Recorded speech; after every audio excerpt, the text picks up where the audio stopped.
What up, YouTube? What up, Facebook? And all the social media networks is TMDE Sports. We talk about issues in the sports world and our beloved Cleveland Browns. Now, we got a special guest, but before we get to that, let's introduce the cast. Here in studio, all the way from North Kakalaki, Jay Bizzle is in the building. Christy, let me get the clap, baby. Hey, what's up, everybody? Everything's good. Christy, a cutie queen of the BFO. Christy, what's good, baby? I can't wait to fly in and see you guys tomorrow. It's so much fun. No doubt. Hey, we got a great show for you tonight. We have a special guest, and I'm about to introduce this man to you. Wow, this is crazy. This man was the first round pick of the Miami Dolphins in 1982 NFL draft. He's a two-time Pro Bowler. In 1985 and 1986, he played in two Super Bowls and retired with the San Francisco 49ers when he left Miami. He's an offensive lineman, and sometimes they get overlooked. He is the only offensive lineman to block for Joe Montana, Steve Young, and Dan Marino. He also caught a touchdown pass from Dan Marino. Ladies and gentlemen, Roy Foster. Roy is in the building. Roy, what's good, player? Wow. Hi, guys. How you doing? What an introduction. Hey. I'm not sure all that stuff is true, but okay. It says it on Google. I looked. It says on Wikipedia. Yeah, there you go. You gotta believe everything that's on the internet, right? Yeah, exactly. Right. Now, Roy, I gotta ask you, my brother, what have you been up to lately, real quick? What have you been up to? What have you been doing? I know you said you had to go to Miami. You had to meet with the Dolphins today. Tell us what's going on in your world. I need to know, my brother. Not a whole lot. I'm not going to really be a really exciting guest. Offensive linemen are generally pretty boring, but very important. Wow, I'm flipping houses right now a little bit with my neighbor, just to kind of stay busy. I'm doing really nothing out of the ordinary. I'm doing intermittent fasting. I'm doing this 1 meal a day thing. Well, who's your neighbor? That could be interesting. His name is Roy. He's 84 years old, and we befriended each other for the last 2 years, and now we're in the flipping thing. We're doing this house. We're flipping a house and playing with that a little bit. And he's an old New York cop from Jamaica, and got a lovely wife. And heck, he's a great neighbor. Just a great neighbor. All right. So you said you went to the Dolphin meeting today. What was going on with the Dolphins? It wasn't a Dolphin meeting. It was kind of a Dolphin function. Another former player by the name of Jeff Dellenbach, he had he's having a fishing tournament this Saturday, and tonight was the fishing party. It's kind of a pairings party. Who gets on what boat and what food and what's the rules and regulations? How many fish you can catch and who you can keep and what you can't. And I have no idea because I can't make it Saturday. But Roy, I need you in the house. I just need you to shake some hand and kiss some babies. And so just come and hang out and have some chicken wings and and just come out and support me. And so of course. So and then I was on my way. So that's what I did tonight. I had chicken wings tonight and kissed a few babies, and I tried to kiss a few moms, but that didn't work out too well. I heard that. You don't have like Deshawn Watson. All right. We got to get to it. So the first thing I got to ask you, especially that you are associated with this new league called the ASFL coming up. You know Michael Dwyer. You know, for years, man. No doubt. We trying to get these teams together. I just lost my mouse for a second. And what is your affiliation with the ASFL and Michael Dwyer? And where do you see this new league going to? Well, I haven't officially got a title yet. I'm actually just supporting Mike in all his endeavors, and especially this ASFL. He's been trying to get this thing off the ground for a few years now, and it looks like it's coming to fruition pretty soon here. Maybe in 23, maybe as early as 23, and that's only 5 months away. My involvement will get a little bit thicker and a little more intense as we go along. I may own part of it. I may get a group together down here in Miami and put together some Marinos and Dupers and Claytons and Hugh Greens and that sort. And we might run some of the operations of the team. And Mike he's putting it together. It's gonna be something special. No doubt. We can't wait. As you well know, TMDE will be, if you didn't know, TMDE will be doing a lot of media coverage for this new league. We are excited. We cannot wait. We get to come down. Are you guys going to be involved anyway? You're going to broadcast again? Yeah. All right. Yeah, so if you need any help, I'm only 2 hours across Alligator Alley from you, sir.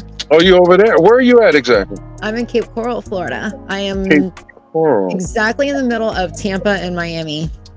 Oh, you're going down the alley. Tampa, yeah, you're going 2 hours west of Miami. West of right, going towards what's out there? Sanibel Island, Fort Myers, Island. Yeah, Fort Myers. Okay, That's right. Right. Yeah, we're gonna be down there. We'll be down there. As you well know, we'll be attending the Miami Dolphins game versus the Browns. Yeah. Hopefully, you know who we'll be playing. We're gonna get to it, but we don't want to get to it just yet. You know, we're gonna talk about it. But we also excuse me. Sorry about that. So, Roy, we gotta ask you, Roy. Have you ever played against Lawerance Taylor in your career? Yeah, we've crossed paths a couple of times. Okay, so how was he as a player? Well, I was fortunate. I played with a lot of greats, against a lot of greats. The Singletaries, the Reggie Whites, the Bruce Smiths, no doubt, the Charles Haleys. I mean, I had a chance to catch all those cats, and we had some fun. I lost some battles, I won some battles, and you know, it was shucks. Shula just about had us in the thick of things. That every year we went to 2 Super Bowls and lost, and I don't know how many AFC championship games or NFC championship games I was in with San Francisco. So I've been very fortunate, playing some big games live in front of a lot of people. Yeah. So let me ask you this: when you was in San Francisco, I met this man. How was Jerry, man? Jerry Jerry was different. He was kind of the Jordan of the group. You know, he was just special. His work ethics was second to none, and he was just different. He was different than John Taylor, although John was excellent too. But yeah, Rice was special, man. He had a regiment. He stuck to it, and it worked for him. And he very rarely got injured. And hey, boy, part of your head getting cut off. Go ahead. Part of your head's getting cut off. My head? Oh, yeah. Go ahead. I'm sorry. That was my wrist, too. I just like, boom. Okay. But, now, I wonder why you did that when you was talking about Rice. What was it that you was thinking about in the back of your head that you didn't tell us? Well, I had to work out with him sometimes, and that was tough for a lineman to try and keep up with that. You know, that intensity he had. He had a mountain, this special mountain he'd go to and work out. And I've seen that. Man, he's just special, man. He just did some things, and then just in practice, just the way he prepared for games and the things he ate. And you know, you kind of be in awe. You kind of watch what he did, what he ate, and you know, it was something else just to play with those cats. What did he eat that was different from everybody? Well, everybody was eating, you know, hamburgers and hot dogs. This cat was doing the vegetable thing before it was popular, you know, the vegetable, the fruits, and, you know, staying away from the carbs and stuff like that. I mean, lunchtime was different. We'd say, what the heck he's going to have today, you know? So, yeah, he was special. He kept his body in great shape. And we all did at that point, but he was just a little different. All right, so JB want to ask you this question, Roy. He got to ask you this question. All right. How did you feel when Dan Marino threw you that touchdown pass? I wanted to ask that question. It was something special because, you know, linemen don't get a chance to do that. And what happened? They needed to put triple tight ends, and so we need somebody to play a third tight end. Well, we need a blocker.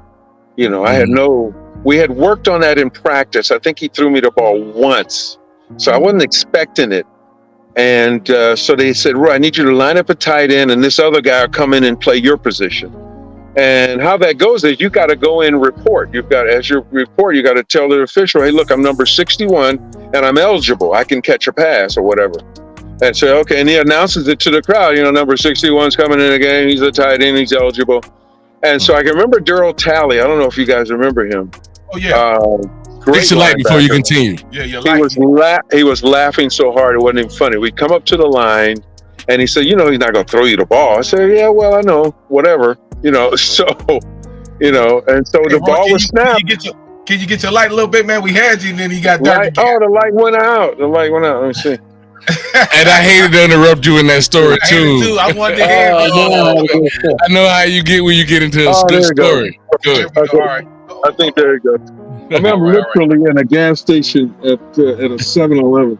That's how we laugh. You ain't got to tell him. You just kill it. Go ahead, though. Finish the story. I'm Yeah, sorry. but anyway, he rushed Marino, and I'm telling you guys, I turned around and I'm all alone in the end zone, and Dan, I'm like the fifth option, maybe fourth option. So he checked Duper, Clayton, and a tight end, and it was weird. It was like it was in slow motion, and we made eye contact.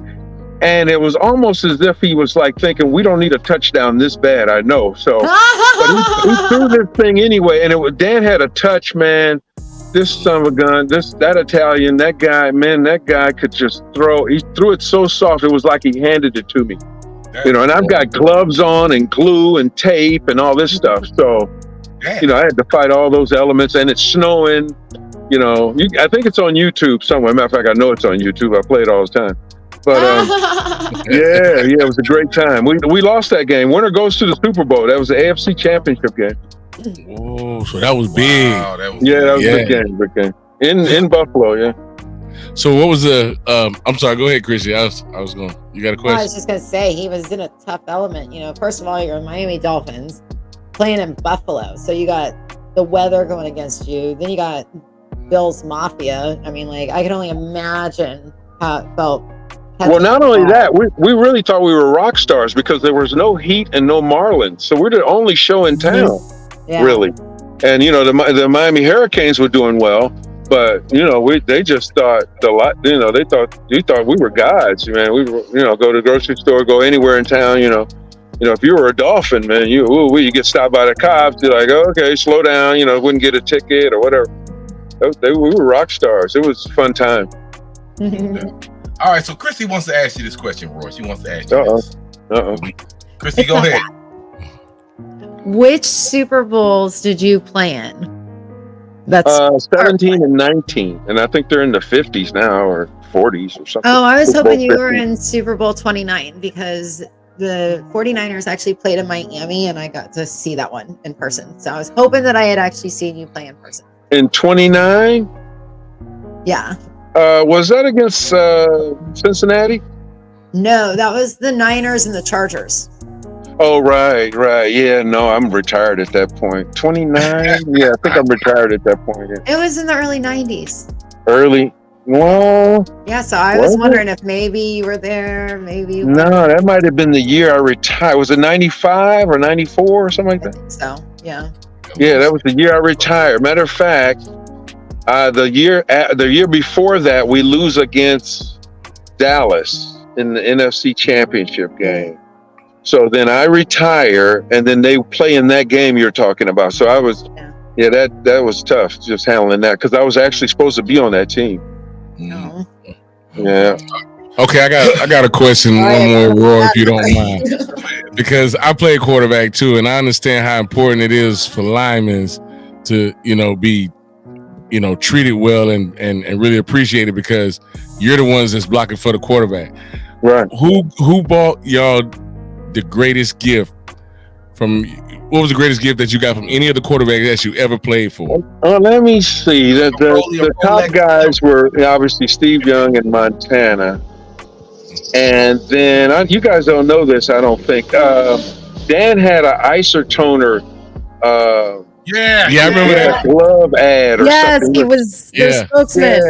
Yeah. So I don't know. I must have got a couple of dozen of those or something he gave out or something, but nothing outrageous. He took us to dinner and really nice, lavish dinners, picked up the tab, and we could eat back then. So, it was kind of stuff like that. And then we do boys stuff. We go out and hang out and that stuff. He'd pick up tabs and things of that nature. Run in Miami, right? But see, Dan was smart. Dan made sure you took care of all of y'all, didn't he?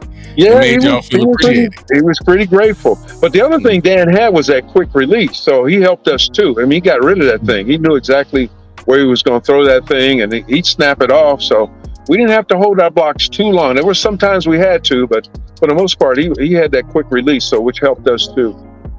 I don't want Browns fan. Granted, this is a Park Browns show, and why y'all talking about Miami Dolphins? You know what I'm saying? We do what we do. You know what I'm saying? No. We're talking about one of the best linemen out there that played for three of the best quarterbacks in NFL. Right. I mean, That's an achievement. Montana and Marino. Steve Young. Like, and Dan Marino. Those quarterbacks were amazing.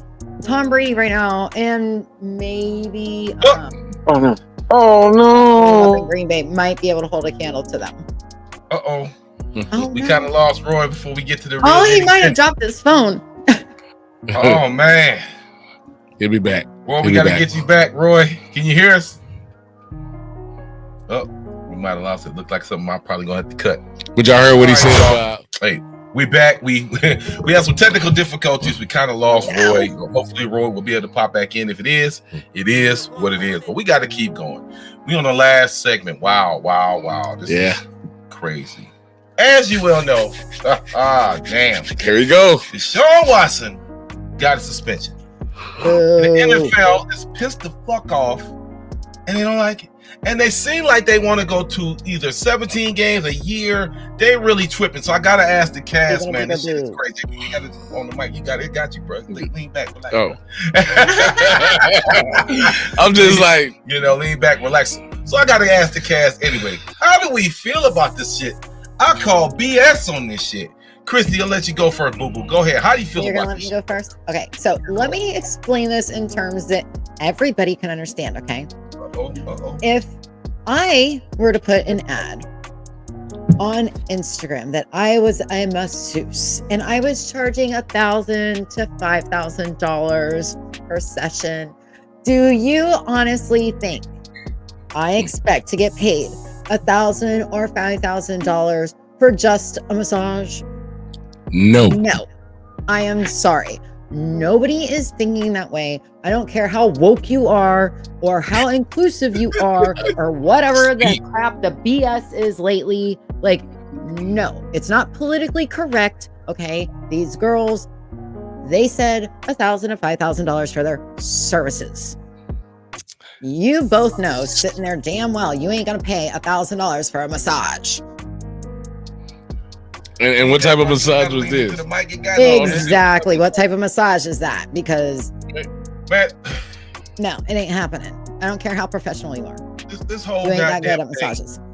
This whole goddamn thing is a fucking facade. It's just like, because honestly, we really don't know. First of all, as a business, the NFL wants all the star players on the field. They want Deshaun to play, but you have a public perception. The court of public opinion. Oh, he did this to these chicks. Let me get something straight right now. The man is not accused of fucking rape. He didn't rape nobody. They said that he didn't use force. The girl retracted her statement. They threw it out. Sexual misconduct. Basically, he was being very lewd in his acts. Okay. You know what I'm saying? So if they was riding it or whatever, him off, doing whatever they want. I'm trying not to really say it loud. Giving him fellatio and all that old good stuff. What y'all mad about? You know what I'm saying? But I get it. Some women feel like, this is a mockery of justice. Why did you do this in the CBA to where you adding some, you're going to bring this independent arbitrator.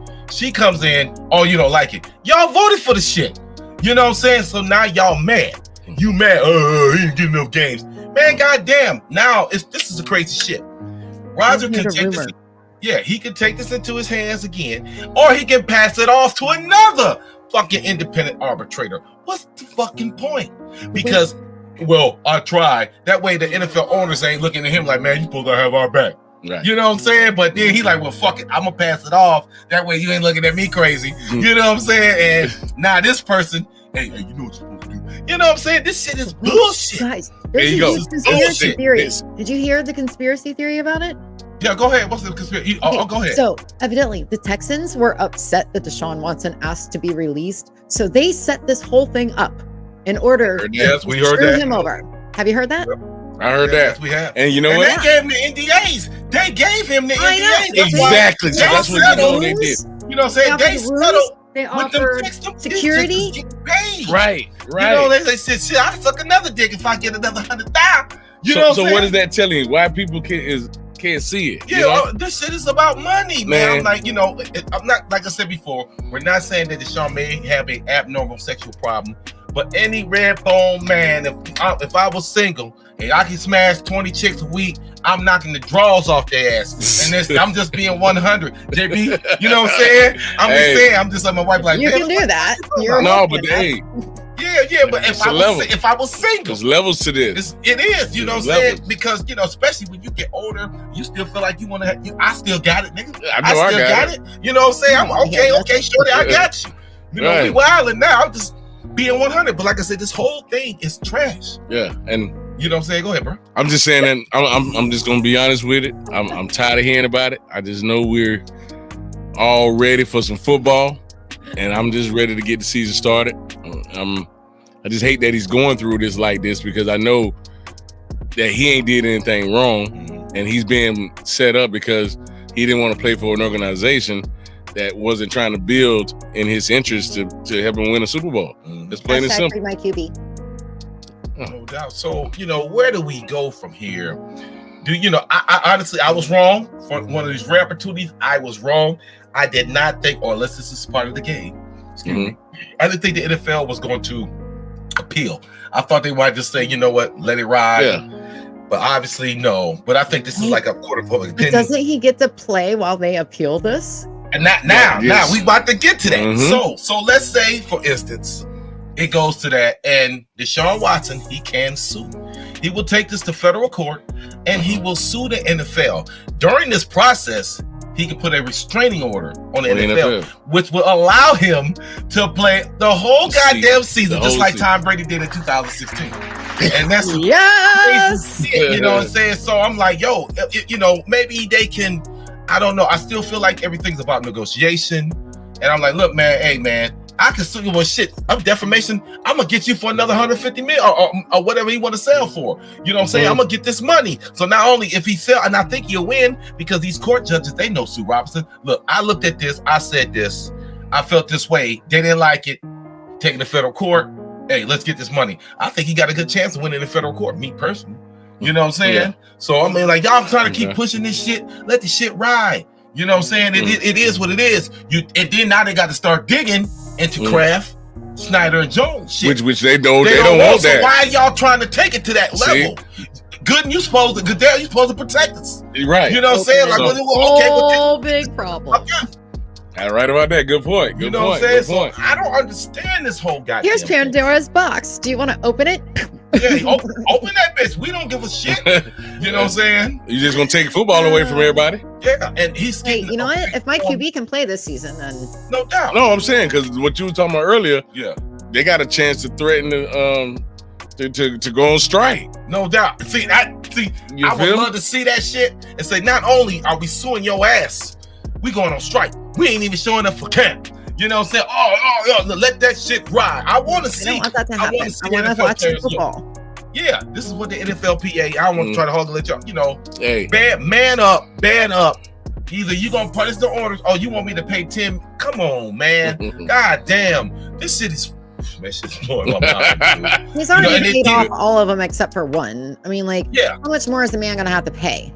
Yeah, and it makes, like I said, it makes either way, this whole thing is bungled. You bungled the whole goddamn thing. And then you're taking time away from this man making a living. So now he can't provide for his family because you got him sitting out waiting on a appeal that, I mean, he already been given his penalty. No except doubt. The 6 years and let's go ahead and play the football. No doubt. Shut up and let's play the football. You know, it's a crazy situation. Excuse me. I know Jacoby, I was like cool. I said 6-8. I was cool with Jacoby handling business 4-2, maybe 5-1. I think we would. Some people say 3-3. I think we would have been good. Okay. You know, and like I said, keep on fucking around, man. I'm just saying, sue their ass.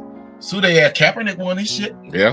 Did he not? You know what I'm saying? So okay. Yeah, and, you know, they say y'all bringing this man in. We don't have enough evidence. We said that shit. 2 grand juries. We don't have enough evidence. Okay. You bring the shit, the shorties come in. She throws some shit out. You know what I'm saying? And 6 games. Big Ben, Calvin Ridley, D'Angelo. They was guilty. Flat out guilty. You know, I ain't gonna say Big Ben, but the other cats flat out guilty. Come on, man. I'm just all right, you don't act like that. He was guilty. Yes, it is what it is. So it's a sticky situation, Browns fans. I know y'all want. I know he's been getting such a warm welcome. BFO is covered. They've been out there. You know what I'm saying? Yeah, I see. Yeah, what you think, bro? Man, I just think this whole thing is a mess, and it's like, you want to see this guy play. He got everything that it takes to lead a team to a championship. You know that. Correct. I mean, first of all, he can't even. I mean, what? He can't even do any drills or nothing. He can't even mess with the team or anything, right? No, he still can train. Okay. He can practice. But if he decides to school, he can play in the preseason too. Yep. But the NFL game, he can't play. But if he does that restraining order, he can do whatever he wants. He can nut on the field if the chicks ain't massaging. You know what I'm saying? I'm just saying. You know what I'm saying? But it just you need to stop that. We're supposed to be a family show. Yeah. What'd you say, Chrissy? You need to stop that. We're supposed to be a family show. No, we are not a family show. We need to expand our horizons and invite more people in.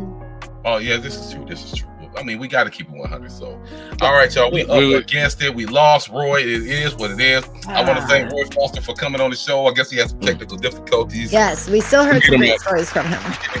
Yeah, we'll get him back. Shout out to the ASFL Football League, and don't let me forget to Botanical Brewing Company. We will be at the Hall of Fame tomorrow. You know what I'm saying? We're going to go to the Hall of Fame, watch the games, the Raiders versus the Jags. And this is what we do. This is what I'm going to wear my BFO Queen jersey. Yo, BFO, SMG, Aaron down there doing his thing. What up, Aaron? Yeah, we're going to go down there. Aaron's too busy to hang with us tonight. What's up? Hey, he doing a lot. Don't say it like that, Christy. I mean, the man is, he whatever. He flaked out on me. The different divisions of everybody. I'm just, like I said, I'm so proud of what everybody does. With BFO, what Pete does. Pete is representing Britain to the finest. Aaron is handling business in Akron and Canton. You doing your thing in Miami, Botanical, the shit with the Fanatics, everything that we've come such a long way. And everybody who's watching, Pete ready to go to Ohio. No doubt. And you've been a subscriber. I appreciate you. We appreciate you. We do, man. And Saturday, we got to say it and put the link in. We have a Browns camp with Anthony Griggs and Travis Tucker. Yeah, so excited. We got another former Browns alumni who's coming out there, and we're going to be running around with the kids, coaching. Another one? And you might see somebody, but I don't want to say no names. But it is what it is. So now that we restart Go, we had a GoFundMe. We restart Go. We're putting it out there for all y'all, thank you, public, to come, and I'm gonna open up maybe 10 or 20 slots so that these kids can come into the camp for free. We're gonna barbecue. We're gonna have a good time. We're gonna run the drills. We just gonna do what we do. It's gonna be a wonderful event. If you see this, we'll be running around on the field like a crazy person, just having. I'm gonna throw you some passes, Chris. Yeah, we're gonna throw Christy. Babies are gonna be there. Let the little kids tackle Christy like they did the other time. Yes, my babies. I can't wait. No doubt. All right, y'all. We gotta go. Christy, let them know. I am so tired. I'm getting ready to jump on a plane tomorrow morning to come up to Canton. So, no doubt. I love everyone. No doubt. JB. Hey, I'm just happy to be here. I'm here now, so we're gonna be doing this thing. Yeah, and we got some stuff coming down the pipe for y'all later on too. So y'all just stay tuned. Yeah, no doubt. Oh, and shout out to the other sponsors, Fanatics. Oh my God, it's been so crazy. Law Firm. Law Firm. You got to give a shout out to Tyree and everybody who's associated with TMDE. We appreciate y'all. We love y'all. And go Browns, bitches. And we'll see y'all next week. Peace.